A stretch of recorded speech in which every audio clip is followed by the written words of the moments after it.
Hi, ഞാൻ റമീഷ ബക്കർ. ഞാനിപ്പോൾ ഇവിടെ വന്നത് എന്താണെന്ന് വെച്ചാൽ പ്രശസ്തമായൊരു വ്യക്തിയെക്കുറിച്ചിട്ട് പറയാനായിരുന്നു. പ്രശസ്തമായ വ്യക്തി എന്ന് പറയാൻ കാരണം ഇപ്പോൾ കഴിഞ്ഞ ബിഗ് ബോസിലെ ഒരു മത്സരാർത്ഥിയായിരുന്നു സിജോ ജോൺ എന്ന് പറഞ്ഞിട്ടുള്ളൊരു വ്യക്തി. ഒരുപാട് ആളുകൾക്ക് എന്താ പറയുക, ഒരുപാട് ആളുകൾക്ക് ആരാധന പാത്രമായിട്ടുള്ള ഒരു വ്യക്തിയാണ്. അപ്പം ഞാൻ ആ വ്യക്തിയെക്കുറിച്ച് പറയാൻ വന്നത് എന്താണെന്ന് വെച്ചാൽ അവർക്ക് ആ വ്യക്തിയെക്കുറിച്ച് ഞാൻ ചെറുതായിട്ടൊന്ന് ചുരുക്കി പറയാം. ഈ ബിഗ് ബോസ് എന്ന മത്സരത്തിൽ നിന്ന് അവിടെ ആ റിയാലിറ്റി ഷോയിൽ മത്സരാർത്ഥിയായിരിക്കെ ഒരു വേറൊരു മത്സരാർത്ഥിയുമായി അവർ പ്രശ്നത്തിൽ ഏർപ്പെടുകയും ഈ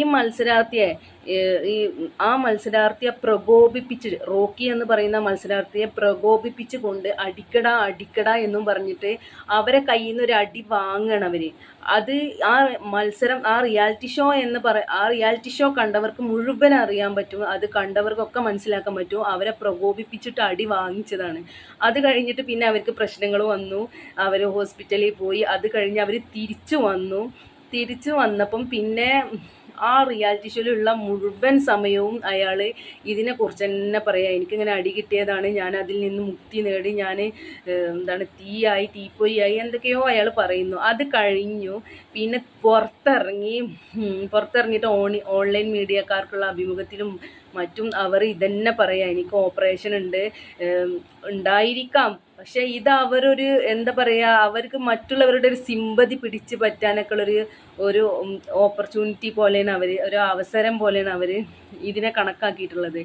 അപ്പോൾ ഇവരിപ്പോൾ ഇൻസ്റ്റാഗ്രാമിൽ സിജോ ജോൺ ട്രോൾസ് എന്ന് പറഞ്ഞിട്ടൊരു ഇൻസ്റ്റാഗ്രാമിൽ ഒരു എൻഗേജ്മെൻറ്റ് കഴിഞ്ഞ ഒരു വീഡിയോ, അത് ആ എൻഗേജ്മെൻറ്റ് കഴിഞ്ഞ പെൺകുട്ടി ഇവരും കൂടെ ഒരു വീഡിയോസ് ഇട്ടിരുന്നു. അപ്പോൾ ഞാൻ എൻ്റെ മനസ്സിലുള്ളത് പറഞ്ഞതാണ്.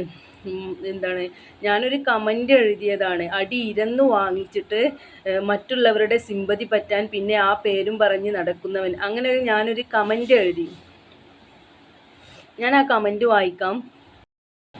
ഞാൻ പറഞ്ഞത് എന്താന്ന് വെച്ചാൽ, അടി ഇരന്നു വാങ്ങിച്ചിട്ട് ഒടുവിൽ ആ അടിയുടെ പേരും പറഞ്ഞ് മറ്റുള്ളവരുടെ സിമ്പതി നേടാൻ ശ്രമിക്കുന്നവൻ എന്നാണ് ഞാൻ പറഞ്ഞത്. അതിൻ്റെ താഴെ അയാൾ വിട്ട റിപ്ലൈ കാണണം, അത് നിൻ്റെ മോൻ്റെ തന്തയുടെ. ഞാൻ ബക്കർ റമീഷ എന്നാണ് എൻ്റെ ഇൻസ്റ്റാഗ്രാം അക്കൗണ്ട്. അപ്പോൾ അവരെ വിചാരം ഞാൻ ആൺകുട്ടിയാണെന്ന് വെച്ചിട്ടാണോ എന്നറിയില്ല. തന്തയുടെ പേര് ചോദിച്ചാൽ ആ പഞ്ചായത്തുള്ളവരുടെ ലിസ്റ്റ് മുഴുവൻ കാണും തുടങ്ങി അയാൾ ഫുൾ തന്തക്ക് വിളി. എല്ലാ തന്തമാരെയും ചേർത്താണ് കേട്ടോ ഞാൻ ഈ തന്തക്ക് വിളിച്ചത് എന്നൊക്കെ പറഞ്ഞിട്ട് ഞാൻ അതിൻ്റെ റിപ്ലൈ ഒന്ന് സൂം ചെയ്തിട്ട് ഇതിൽ കാണിക്കാൻ പറ്റും. കാണിച്ചു തരാം. ഇതിൽ സൂം ചെയ്തിട്ട് ഞാൻ കാണിച്ചു തരാം. പിന്നെ അതിൻ്റെ താഴെ വേറൊരാൾ എഴുതിയിട്ടുണ്ട്, നല്ല സംസ്കാരം എന്നും പറഞ്ഞിട്ട്. സത്യത്തിൽ ഈ റിയാലിറ്റി ഷോയിലേക്കൊക്കെ സെലക്ട് ചെയ്യുമ്പോൾ ഇത്തരത്തിലുള്ള ആളുകളൊക്കെ അല്ലേ സെലക്ട് ചെയ്യുന്നത്. അപ്പോൾ ഞാൻ അതിൻ്റെ താഴെ എഴുതിയിട്ടുണ്ട്, നിങ്ങളുടെ തന്തക്ക് വിളിക്കാൻ എൻ്റെ സംസ്കാരം അനുവദിക്കുന്നില്ല എന്ന് പറഞ്ഞിട്ട്. അതും ഞാൻ സൂം ചെയ്ത് കാണിച്ചു തരാം. സത്യത്തിൽ ഈ റിയാലിറ്റി ഷോയിലൂടെ ഇത്തരത്തിലുള്ള ആളുകളൊക്കെ സെലക്ട് ചെയ്യുമ്പോൾ എന്ത് ക്വാളിറ്റി കണ്ടിട്ടാണ് ഇവർ സെലക്ട് ചെയ്യുന്നത്? ഇപ്പോൾ ബിഗ് ബോസ് ഒരു റിയാലിറ്റി ഷോ എന്ന് വെച്ചാൽ ഒരു വ്യക്തിയുടെ ഒരു വ്യക്തിത്വം പൂർണ്ണമായും പുറത്തേക്ക് കാണിക്കുന്ന ഒരു ഷോ ആണ്.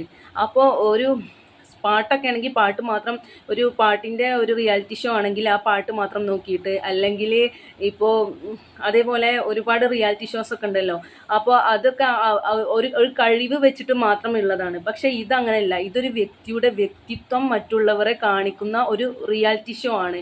ആ റിയാലിറ്റി ഷോയിൽ ഇവർ എന്ത് വെച്ചിട്ടാണ് ഇവരൊക്കെ അഭിമുഖം ഇതേപോലെ സെലക്ട് ചെയ്തിട്ടുണ്ടാവുക?